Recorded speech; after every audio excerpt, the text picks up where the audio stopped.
Hi, everyone. Welcome to Writing Stories with Kimberly D. Tate over there on my right, Hello. or maybe my left. I don't Yeah. know how it shows on your screen. And L.M. Spilsbury, that's me. This week, we thought we would talk about when does a story stop being your own after an editor has looked at it. And Kim Dum, has just dum, had, yeah, Kim has just had a rather I don't know, traumatic, Interesting. Yeah. interesting experience with her editor on her most recent work. So, Kim, why don't you tell us a bit about it? Yes, not to take anything away from my amazing editor. He's worth his salt. Worth his weight in gold. he, you know, You, of course, when you write a book, you write your book to the best of your ability, and then you want to send it out and get some feedback because now you have to put it out into the world. And if you're anything like you and me, you want to put your best foot forward, and you can only see what you've written. Like you're too close to it to see the mistakes. So that's where an editor comes in, or your beta readers or your alpha readers. And so in my case, I sent it to my editor, and I knew that there were problems with the book. I knew that it was way too long at 180,000 words. It was just way too long. So I was actually looking for help as to how to shorten it, because I just couldn't see it. The story sort of evolved in front of me, and I was typing and typing and typing, and just, I loved every word that I put down on the computer. But anyways, I knew it needed to be chopped up. So, I sent it to my editor, and the feedback that I got was quite, like, it just really threw me, because it wasn't the story that I had set out to tell. And I think there comes a point where you have to decide, what is the story that you are happy with, and accept the feedback, because, you don't want to put something subpar out into the universe, because it's going to reflect in your sales and in your reviews. So you do have to keep an open mind about things, of course. But after getting tons of feedback, and you could give it to 20 people and you would get 20 different things back, and then it starts to become a little bit of a murky minefield here. And it's like, okay, after getting 40 suggestions of how to make my book different, where do you draw the line? Like, what do you take away from it? And now it's starting to become somebody else's idea and their version of what they think that your story should be.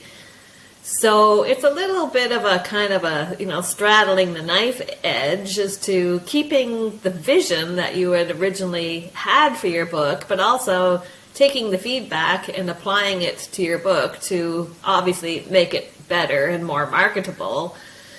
But there does seem to be this challenge, especially, in my case. I don't know if it's the same for you, but, there's the challenge of, where does it stop being your story and starts kind of taking a life of its own, like taking a life on of its own? And the conclusions that I've come to is that when we start to write a book, it's more of a, like, I don't even know the word I'm looking for, but everybody gets their little fingers into your story, but it's kind of like, it kind of takes a village, right? It takes a community, and it takes a village.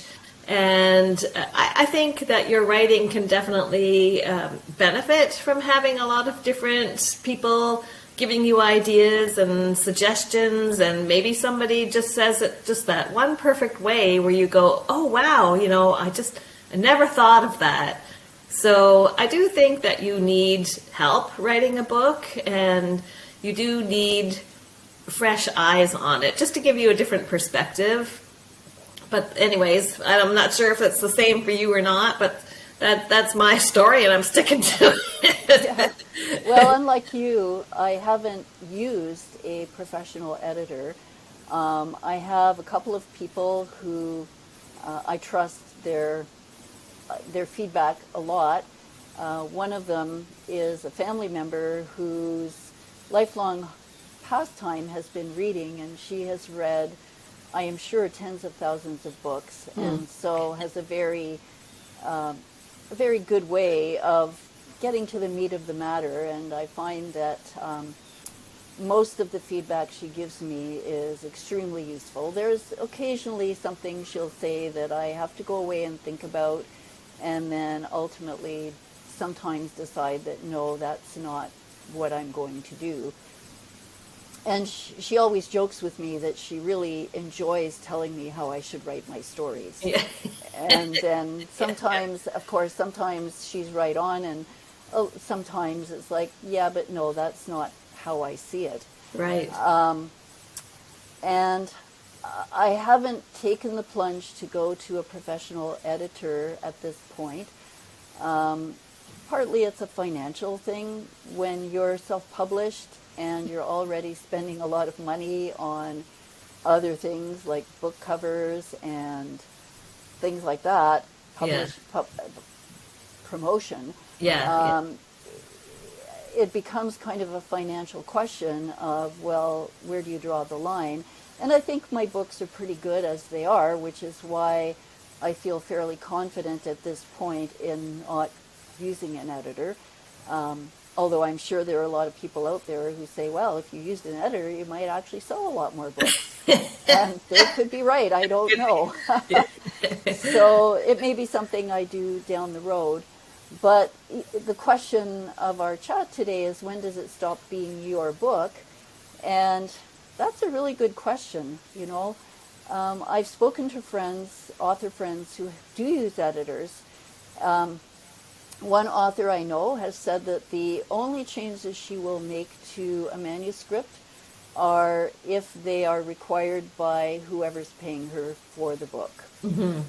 And another author friend who has written a lot of YA, I remember her telling me many years ago that her book was being considered by a publishing house, but they wanted her to change the name of the protagonist, who was a teenage boy, and they wanted it changed from, I don't know, Billy to Bob. I don't remember the exact names.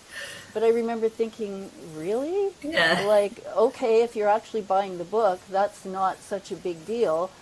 But that did also make me wonder how much of the requirements become personal preference. Yeah.